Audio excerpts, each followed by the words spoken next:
Welcome back to the Delphi Media Lounge. It is my honor and absolute pleasure to introduce you to the next session here on the stage, and it is Digital Disruption, Fight for Audience in the Era of Attention and Trust Deficit. I think that's a hot topic that is thrown around all the time, but we have some experts here that are going to sort it out. First of all, let's welcome our moderator, Ilze Dzenovska. A round of applause. All right. Good morning, Mediator, everyone. trainer, and founder of Peace Lab. Next up, welcome back on the stage, the person that you saw here in the morning that gave us a great meditation experience, none other than the monk, John Paramai Dhanissaro. And last but certainly not least, Marek Miller, Google News Lab Teaching Fellow at Google. Welcome. The stage is yours. Good morning, everyone. Just to give you a heads up on how we're planning to spend the next 40 minutes together with you. So we will start with Mark's keynote, where he will draw a scenery of this world of disinformation and raise some questions of causes and mistakes that could have been avoided, both from the ones who are creating the messages and also from the ones who are receiving the messages. Afterwards, we will go into a discussion that was very interesting for us in the morning. We hope it's going to be also engaging and valuable and meaningful for all of you here, as we will explore the responsibility and ability of audience to own its attention, to make choices from their free will, despite the cravings of the entertainment world and the overwhelming amounts of the digital information. So we will bridging the knowledge of Monk John of the functions of the mind with the need to navigate through this world of overwhelming amount of illusion that is created in the news world. So, the floor is yours. All right. Hello, everybody. Thank you very much for having me down here. My name is Marek Miller. I come from Poland. I represent Google News Lab, where I work as a Google News Lab teaching fellow for the region of Central and Eastern Europe. I am a journalist with 16 years of experience, so my expertise is mostly in media and journalism market. This is something that I mostly follow. For a long period of time, I've been working as an individual consultant and journalist, cooperating with a number of biggest publishers in Poland, and also with international institutions such as INMA, International News Media Association, GEN, Global Editors Network, IFRA, and I studied for a while at Poynter's Institute in Florida. But I'm here to speak a little bit about the world we live in, and the world we live in is extremely interesting nowadays, extremely interesting and dangerous at the same time. We need to question basically everything that we come across, everything that we hear, everything that we see. No matter how the information gets into our site, be it our idols speaking, such as Cristiano Ronaldo or Leonardo DiCaprio, no matter if it's imitated sources very close to original ones, no matter if it's a very legit information, or at least it sounds legit, such as this one. I don't know how it was popular here in Latvia, but in Poland it did a big time also in mainstream media. So the story about President Trump calling the Italian president mozzarella instead of mozzarella, still that kind of information, they still get into mainstream. No matter how lifelike videos or images look like, by the way, those are all images of non-existing people. Those are pictures created by artificial intelligence. If you are curious about how it looks like, go to the website thispersondoesnotexist.com. You will see how to learn the difference between the AI-generated pictures from the real ones. Or how real the text that you are reading sounds. We live in times where artificial intelligence already can create a very close to ideal text information. By the way, for example, if you ever wondered how and what would Elon Musk say today in opening of this conference, you don't have to worry about and wonder about it anymore because he's already done it. look at this. This is the Elon Musk's opening statement during this second day of DFF conference. I created it in 2 seconds. Those algorithms, the GPT-2 algorithm that has been released lately, can create lifelike messages close to the real text that would be created by human. Let's go further. So the effects of this information may vary a lot. Sometimes they may be hilarious, such as, for example, I don't know, North Korean media republishing the story about their leader, Kim Jong-un, being the sexiest man alive, which came from The Onion, and this is true story. I mean, the story about republishing the fake information, satirical one. But some of the effects may be more serious, such as the one that was exposed just a couple of days ago. So there was a huge netbot uncovered, 265 coordinate fake local media sites that were spreading the fake message to serve certain needs of a country, or real effects such as drop in price of shares of UK English Metro Bank. The shares dropped in price by 11% just due to the gossip that was spread on Twitter and WhatsApp. So those are the times we live in, and let's think about what is the role of journalists and journalism in these times. This is not anything new, but I believe that journalists nowadays, more than ever before, have to be the gatekeepers of information. They are the filter, the ones that filter the information that goes further to the audiences, and this responsibility is more important now than it has ever been before. Unfortunately, what I've just showed you and told you was very utopian. This is the reality in most of the situations. Many journalists live by KPIs. They follow the goals they have to reach. They follow eyeballs. They need to reach certain amounts of audiences, certain amounts of time spent on their web pages. And here I have a story that I heard on my way while I was teaching journalists. I'm not going to tell you the country or the name of the news media, but in a big news media outlet, I heard about a sports department, 3 people who, at the time when at the end of the month they are not meeting their goals, they actually meet to create fabricated stories that would let them meet the goals they are supposed to have at the end of the month. Can you imagine this? In journalism nowadays, people faking up the stories out of their mind just to meet the goals. Those are the times we live in. And this is not it. This is another picture I made during my trip around Europe, another big news media outlet. I'm not giving the names just on purpose because I don't want to make fun of anybody here, but this is the situation I saw and I witnessed. In a central point of the newsroom, in a place where all of the journalists are sitting next to the wall, there is a quote printed on the wall, and it says, "Journalism is printing what someone else does not want to get printed. Everything else is public relations." Signed, George Orwell. A very popular quote. If you put it into Google, you will find it on lots of international presentations all over the world. But guess what? George Orwell never said it. Those were wrongly attributed words. I checked it many times. Sometime before the supposedly George Orwell saying this, it was William Hearst who said that news is printing what someone else does want to get printed. Everything else is advertising. But this quote has been wrongly attributed to George Orwell. And another example, in Ukraine, just last year, there was a very interesting provocation done.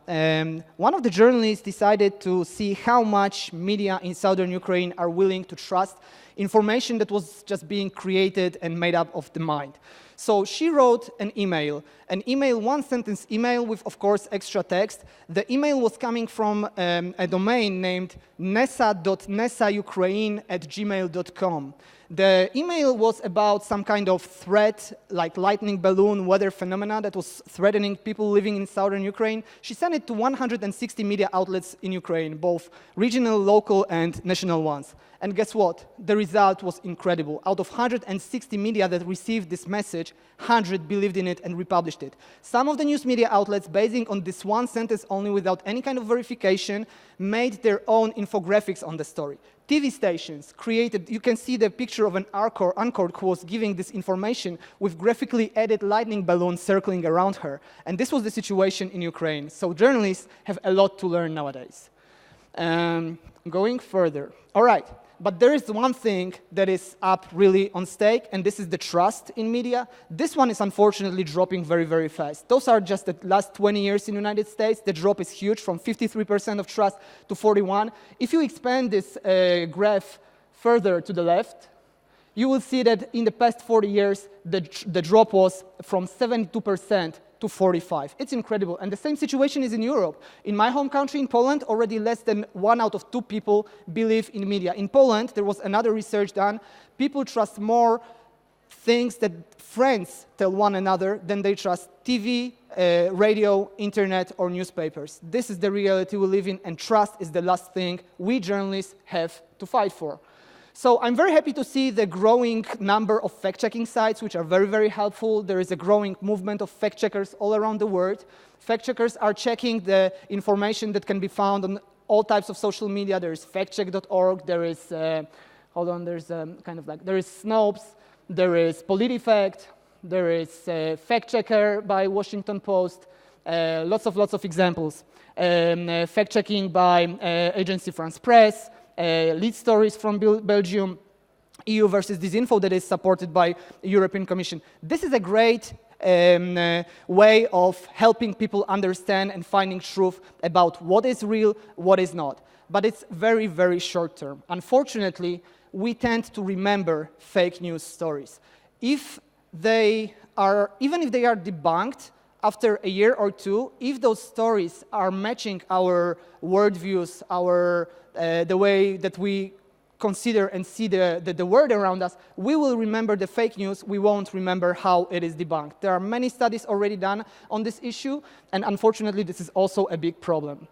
And to prove my point, the latest thing that happened I'm not going to play this video, but Nancy Pelosi, this is the leader of opposition in the United States, Speaker of the House, who at some stage, just a couple of months ago, the video of her speaking was slowed down, and it was a simple manipulation. She's a slow speaker anyway, but somebody slowed down her video by 3 to 5%.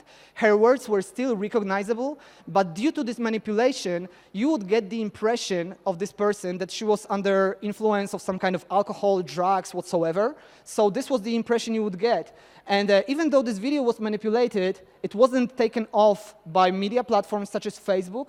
And after a week, this is the reach that this information got. Later on, it got debunked, but she, Nancy Pelosi, being a possible next year runner-up for a presidency in the United States, she's not going to be the candidate anymore because people are going, even the news was debunked, people are going to remember the thing that she had something to do with alcohol whatsoever. So this is a way of destroying also people's life. But what can be done in terms of journalism nowadays?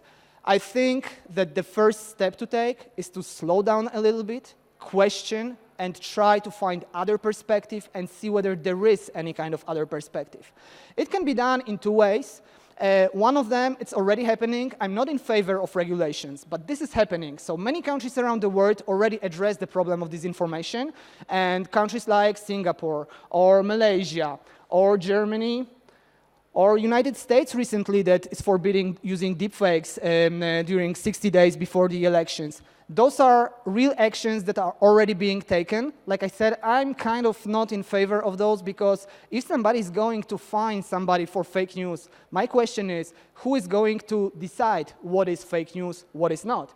So, other approach is education. Education. Why not take Finland's approach that is winning the war over fake news? Finland is the most resilient country in the world towards fake news. 76% of people living in Finland already are sure they can differentiate fake news from real news. And education is actually something that I do for a living right now. I work for Google News Lab, and we are a team of 20 journalists. Our role is to go into newsrooms, into universities, journalism studies, NGOs, and so on, and talk about digital journalism. There are many topics that we cover. My main area of interest is, for example, data journalism, artificial intelligence in newsrooms, and also fact-checking and verification.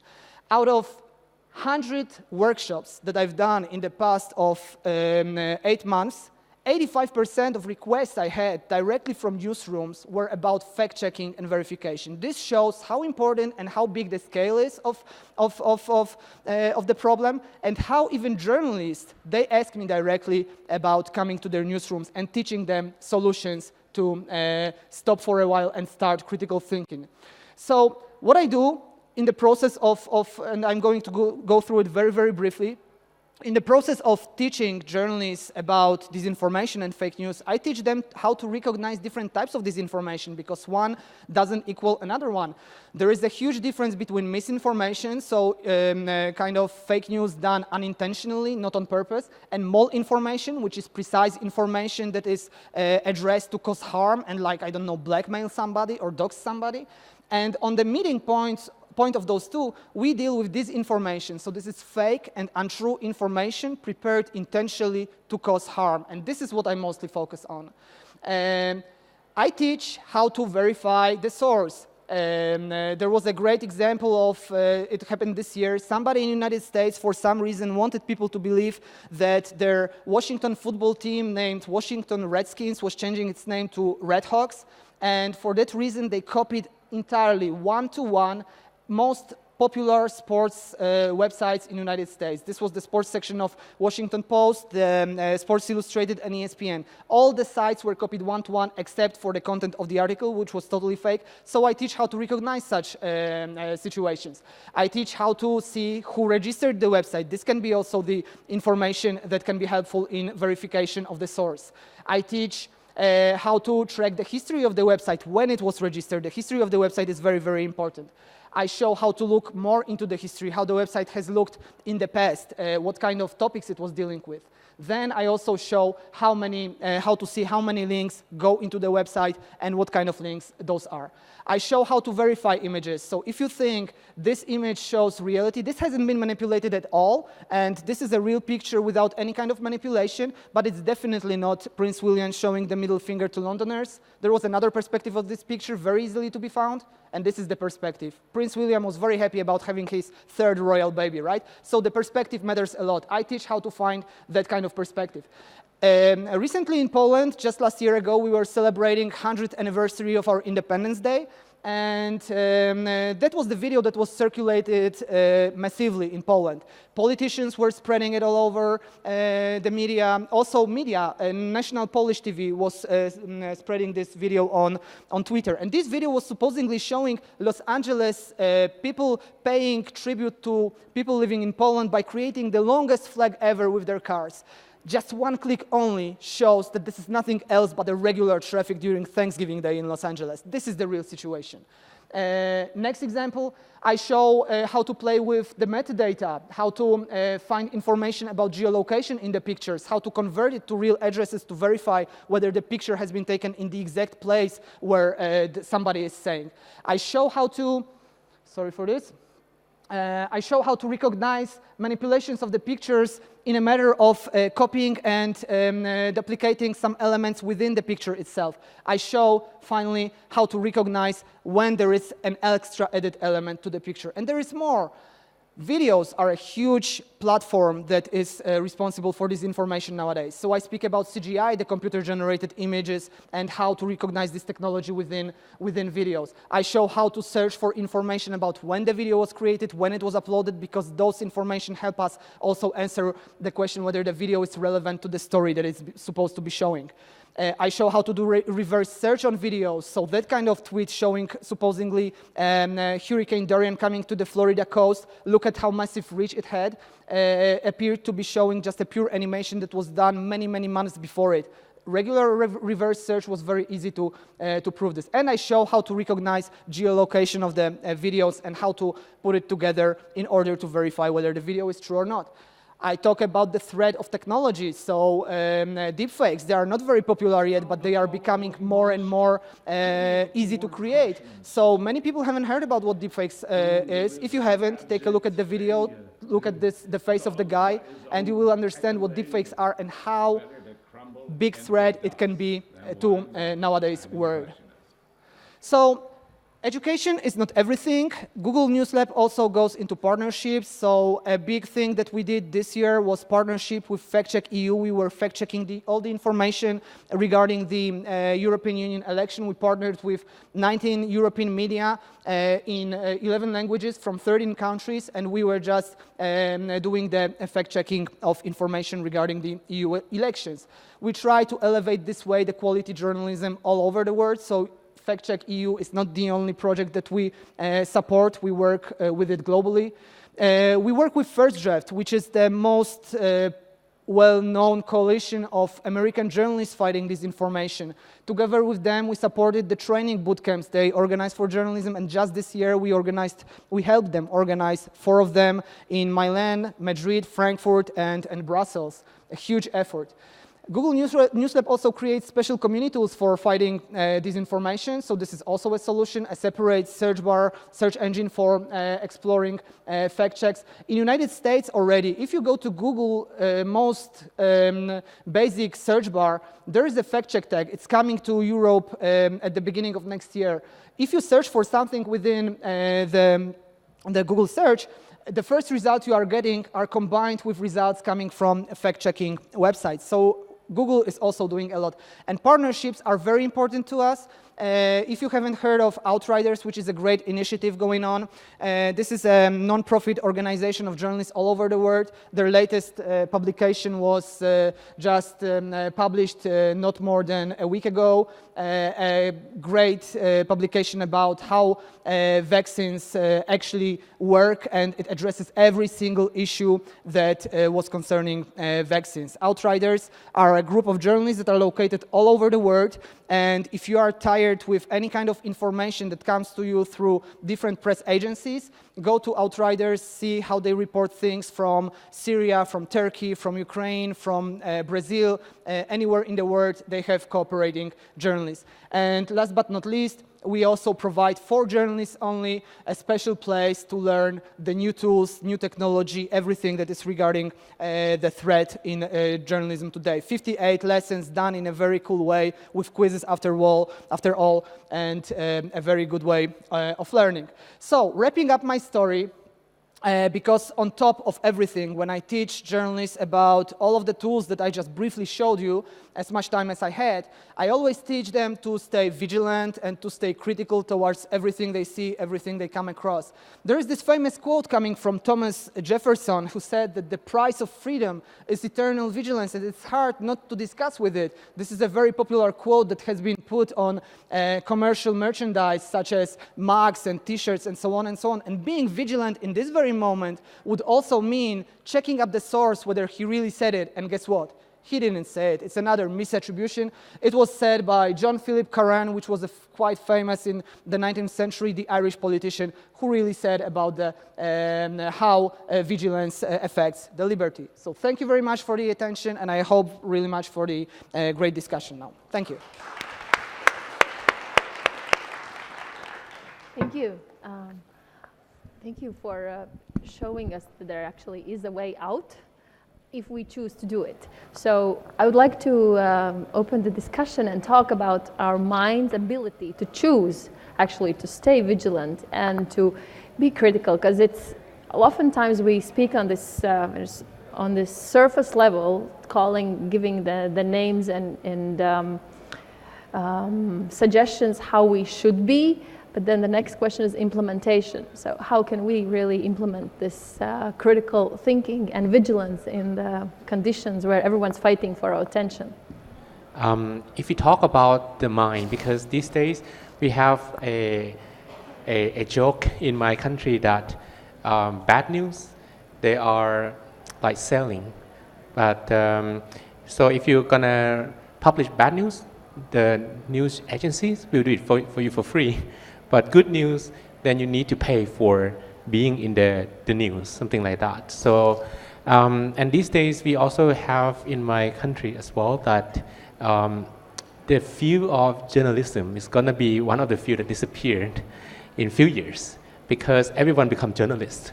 So probably everyone have an ability to publish their news and so on. And even their statistics says that in few years, they're going to be like the amount of YouTubers more than people who wanted to be astronaut. Like in America, before maybe 20 years ago, the number one dream of American kids is going to become an astronaut. But these days, if you want to become an astronaut, they have you go to China.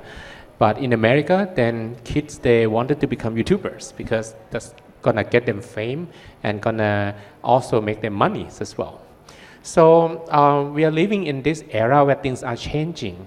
So we have to do something with our own mind. Our own mind, if I would say about the four functionalities of the mind has perception, memory, thinking, and understanding. So perceptions is the first layer. When we perceive something like from reading news, from looking at the screens, then we save everything in our own memory. And the memory is going to pass to the thinking functionality. And this thinking functionality makes us understand. The thing is that sometimes we also have prejudice. We tend to lean more towards negativity more than positivity. For example, if I touch this thing and this thing is too hot, that actually burns my hand, right? And next time I'm not going to touch it again. But if I think about something bad and that hurts my feeling, so by the instincts of our body, we should not think about that thing again. But the mind is something the opposite. We keep thinking about things again and again and again. So somehow the mind leans more towards negative news more than positive news. So the perception layer, when we get exposed to negative news, sometimes we cannot do something about it. So we have to come to acceptance that maybe 50% or more of the news these days could be fake, and we have to verify it. But if we meditate, for example, we are able to control impurities, what I call viruses of the mind. Because the viruses of the mind, they also exist in the four layers: perception, memory, thinking, and understanding. So if we can't control the way we perceive, then we need to minimize the effect of it. And eventually, there is one layer that is very important, which is understanding layers. Sometimes you don't actually need to, it has to be, you have to think a lot, of course, because when the memory, you have wrong perception that leads to wrong memory, and the wrong memory would lead to wrong thinking, right? But if you can't do something about it, you try to think, but those fake news or fake videos, it's very hard to distinguish or to see the difference. Of course, you can go to the fact checks and so on, but most people these days, we just read the headlines and we don't actually even finish the articles. So, of course, we should finish the articles, but if nothing works, then we use our own intuition, because all the messages has associated attention. For example, if I say something to you, you can also feel my attention. And this intuition is an ability we can develop, and it's our own responsibility to do it. When you read some messages, you open maybe your phone and you see some WhatsApp messages, you can also feel intention of the person who sent you the messages, right? So if the intention is negative, then this is how you're going to think twice. You're not going to believe immediately. So we're going to improve our ability to understand the intention of the messages. Then we can use our intuition to verify. Okay, so I wanted to, you talked about the intention, and you, in your presentation, talked about these different forms of disinformation, and one you're particularly focusing on, which is malinformation, when it's really the intention behind is very clearly to create reality that is not true. At the same time, you also said that, Monk John said that if we're all becoming journalists and linking that with the fact that the journalists should be the gatekeepers of the truth, it kind of enhances the level of the responsibility each of us have. But how can we, what is that influences our intention really to create those malinformation that you talked about, and how can we purify the intention? And because it's not enough to say we should be responsible or we should create that, there is a stronger viruses in us or in the society that we see that really continue multiplying extremely fast. Yeah, so this is just when I just was listening to Monk John speaking, it's incredible how our two words they collide together. Because at first, the joke you just mentioned about, there's this famous statement in journalism that says, good news is no news is bad news is good news. So this is how we usually speak about it, and this has been passed through years and years back. The 4 steps you just mentioned, they totally work, and this could address also your question as well, what to do with those intentions and how to go against it. It's just, well, usually when I do workshops around newsrooms, I start with basics, of course, because I don't know how well experienced people are, but the 2 core and basic steps regarding how to stay critical, the most easiest ones to recognize and to train in yourselves, I always say that first is try to recognize your wow effect. So whenever you come across any kind of information that makes you go, wow, this cannot be true, wow, this is too impossible to be happening, well, guess what? It's 90% happening. It's not true. So this, trust your gut feelings and just stop for a while, reread the story, rehear it, rewatch it, and just try to search for another perspective. It's the other way around with information about Donald Trump, but this is just another case for another discussion. And the second step that I usually suggest to people to do is to try to recognize your biases. I call it a bias head. So we all are biased in any way. And I'm not talking about political views. We all have our own perspectives. We all have our own worldviews for different stuff. We all live by ethical codes by our own. And just the fact that you read an information that confirms your standpoint, it doesn't necessarily is a confirmation that the information is true. So remember about it. Even though the information confirms your standpoint, if the question is, if the issue is discussable, just stop for a while and try to be critical and find another perspective. So how to step out of these prejudices and beliefs that have such a strong grip on our understanding? And could you talk perhaps about the discipline that actually, and the force that could enable us to do that? I believe that we all need to have responsibility in order to stop negativity and not to pass negativity around.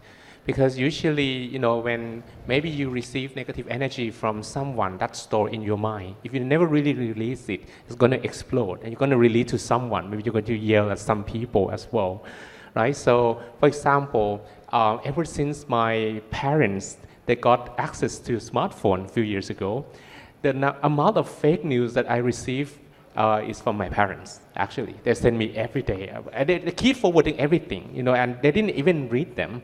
So these days I told my parents, come on, you don't actually have to forward me everything. You just read them first. If you feel like this is not going to be true, don't forward them to me. So I believe that this is something that we have to help stop. We even have something in Thailand that the amount of views in each article is something that the journalists are going to see whether they're going to go in that direction and publish more news towards a person or not. So if when we receive some news, so instead of just going to that article and read and increase the amount of like or amount of views of that article, we just capture the screen and then maybe we can discuss whether this is true or not true. And this is gonna actually help lower the number of views and give the overall maybe circulations of the negativity less. So there's one saying, I'm not sure if that's true, they said that if you keep saying a line, maybe you keep saying it 100 times, that's going to be the truth one day. So we're going to stop that from being said 100 times, from being seen 1,000 times, just not to forward them further and then end it with us.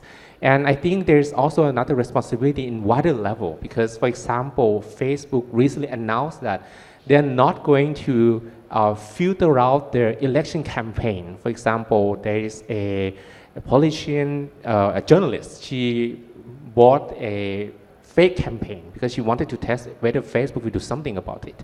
But Mark Zuckerberg said that, okay, it's not our responsibility to decide which one is fake and which one is the truth. So it should be the freedom of expressions. But I do believe that this has to be protected in some level, in not our personal level, maybe the social level, and maybe the national levels as well.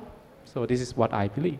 So you talk about the responsibility to protect on a more collective level the information that the audience receives.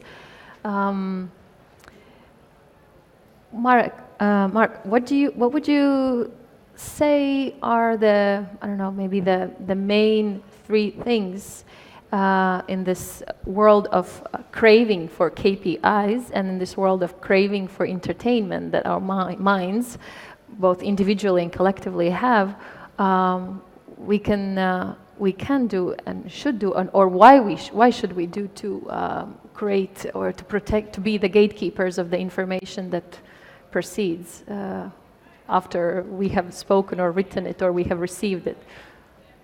This is a great question, and probably I won't be able to answer it right away. But in my opinion, if we don't change the perspective about what is important for journalism and what isn't, nothing will really change. If we don't understand how big the problem of disinformation is, nothing will change. I am addressing right now the matter of time. I am a journalist myself, and I understand what kind of value time is to journalists. We all are like always running, catching the information. We always want to be first with information. If there is any kind of way of changing this value of time into, for example, also time, but for example, time spent on reading a story, which would be very deep, informational, true, and up to date, maybe if we could change that kind of perspective within publishing houses, maybe this could be a change, a good change into a good direction. And other than that, when we have time for something, I would just simply suggest just go back to your journalism basics, find the answer to 5 key W questions, meaning what, when, where, why, and who. And once you find those 5 answers in one story, you will be 100% sure that your story is accurate and true. And this would be my advice to take. Mm-hmm. So, and adding to this individual responsibility, as if we are really becoming as journalists, or everyone here in the room who are creating some information or passing it on, Monk John, what would you have to kind of give as a food for thought, or for people leaving this room in this time of craving, in a very practical way? What would enable us to slow down? Because it's easy to say, slow down and observe your thoughts and let them go. Oh, going deeper, what would be the practical thing, and why? I think that would be to be aware of the consequences of our actions. But these days, for young adults, for kids, sometimes they're doing something for fun. So they thought that if they're going to publish something on social media, that's going to make everyone laugh. But then eventually the news got spread out and became like national level. For example, there were some cases in my country that a teenager just want to make joke of a friend, and eventually became like a national thing. So an ability to consider long-term consequences is what we have to practice. It's not just about making things that we feel fun maybe for some weeks or some months and it's over. Everything we post is going to remain there forever. There's a joke, there's a picture, I don't have it at the moment. It's like in the past, when you see the picture of your grandparents or grandfather, then you see a picture of your grandfather in a military suit protecting your country. That's the picture of your grandfather. But this day, the picture of a grandfather 50 years from now is going to be some WhatsApp pictures with some dog's nose and big Mickey Mouse on their ears or something like that. So everything we do on internet is going to leave footprint and it's going to stay there forever. It's going to not giving effect to us, but to many people. So our time is here for this discussion is up, but time continues. So I think it's a beautiful and valuable words that you said at the end, really being mindful of the consequences of our actions and how they build, and therefore we can really influence the intention we harbor when we create the news or receive the news. Free some time, free some attention to engage for more conversations with Marek and Monk John, and thank you so much for your attention.